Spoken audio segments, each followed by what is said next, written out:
Hi, I'm Mitchell Smolensky. And I'm Annie Sellers. And welcome to JCTV News, Beyond the Headlines. For our first story today, I recently interviewed new bioethics teacher, Sister Elizabeth Murray. Where were you previous to John Carroll? All right. So previous to coming to John Carroll, I taught at Mount DeSales Academy in Baltimore, Maryland, which was an all-girls high school. And it was really old. So it was built in 1852. And the building that we had classes in was the 1852 building. So it had a lot of history, about 500 girls there right outside of Baltimore City. So it was different from John Carroll, but also similar in that high school kids are the same everywhere. So, Would you say the process to becoming a sister is somewhat difficult? So being a sister is a process, and it's actually 7 years from when you enter the convent to when you make your final vows. And the purpose of that time is to figure out what God's will is for you, and because the community wants you to do God's will. So there are sisters who enter for a few years, they pray, they listen to God, and they figure out this is not God's will, and they leave. So that is a difficult process because it's always hard when we don't quite know what God wants. For me personally, I had a lot of peace all through those 7 years that God wanted me to be a Dominican sister of St. Cecilia. The hard parts were more just learning about my own faults and failings and having to kind of face those in a deeper way than I ever had before, and trying to let God love me in the midst of my weaknesses and my failings. What made you want to become a sister? So I wanted to become a sister because I thought that God was asking me to be his bride. I had never wanted to be a sister growing up at all, and never even occurred to me. And so I was a freshman in college when somebody asked me if I'd thought about it. And I said no, and that I wasn't going to do it. But then as I grew closer to Christ through prayer, through adoration, through going to confession on a regular basis, that helped me to see that God had a plan for me, and that plan would be for my happiness. And so once I started seeking what his will was, then I felt, Jesus asking me to be his bride. And so I said yes, and kind of took that leap of faith and entered, and then there's been so much peace and joy ever since. All right, thank you for your time. Thanks, Mitchell. Thanks, sister. And now let's send it to our student body president, Evelyn Bostani, with the Bostani Report.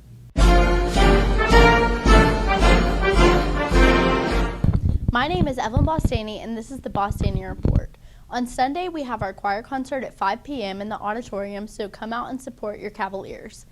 On Monday, we do not have school because it is Columbus Day. Enjoy your day off.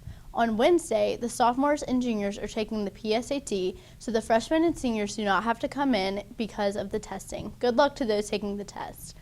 On Friday, we have Cavalier Day, so all the 8th graders from the feeder schools will be here to see a part of what high school is all about. So remember to be kind to them and give them a go Cavs. Kairos Retreat is next week, so if you're going on that, remember to start speaking with your teachers about the work that you will miss.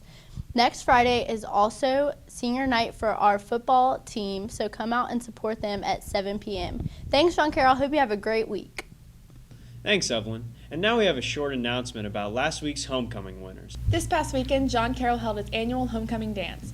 We here at JCTV would like to congratulate Braden Bauer and Kelsey Hobbs for winning Homecoming King and Queen, as well as Christian Heikela and Marissa Latham for winning King and Queen of School Spirit. John Carroll is proud to have such great students in our community. Congratulations, guys. And now we throw it to Patrick with the weather. Thanks, Miss Lanny. Here's your forecast, John Carroll. Tomorrow, expect a partly cloudy sky with a high in the low 80s and a low in the mid 60s with a small chance of rain. For Friday football, expect a high in the mid 80s with a low of around 60 with about a 10% chance of rain and a mostly cloudy sky during the day. On Saturday, expect a partly cloudy day with a high in the mid 70s and a low of around 50 with a 0% chance of rain. For Sunday, a mostly cloudy sky with a high of 77 and a low of about 54 with a 0% chance of rain. And on Monday, we'll have a sunny day with a high of about 80 and a low of about 60. When we come back to school on Tuesday, expect a high in the mid 80s and a low of around 60 with a 10% chance of rain and a mostly sunny sky. All right, John Carroll, that's your weekly forecast. Back to you guys. Thanks, Patrick. And now we throw it to our favorite sports anchor, Tori Coker. Hey guys, First of all, I want to congratulate the volleyball team on their victories over Hueytown and Chelsea, making their team record 19-5. Good luck to the volleyball team as they play Clay Chalkville tomorrow at 6 o'clock and as they go to the Blaylock tournament this weekend. Now let's see the highlights from the homecoming football game.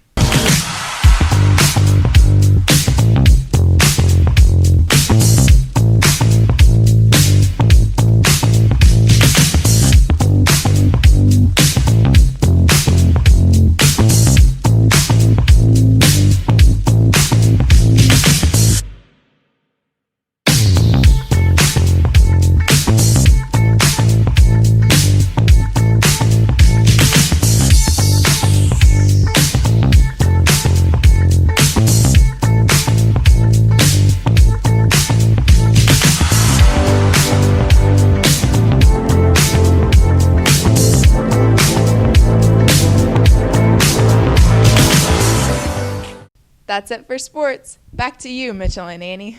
Thanks, Tori. And now we have field reporter Patrick Kohler with the hockey team. Thanks, Mitchell and Annie. I recently got the chance to interview 3 members of the John Carroll hockey team, and this is what they had to say. All right, Josh, why don't you tell me a little bit about your team? Thank you, Patrick. We're a PYHL sanctioned team. We practice 5 days out of the week. Our games start in late November, and we were a state championship team last year. Go Cavs.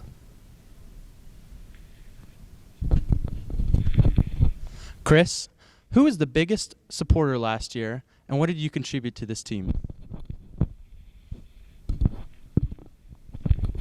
Well, Blake Harlow was our top scorer. He had a great season last year, which comes as no surprise. I led the team in penalty minutes actually, and I scored the winning goal for the state championship. So that's always exciting. I'm glad I could do that.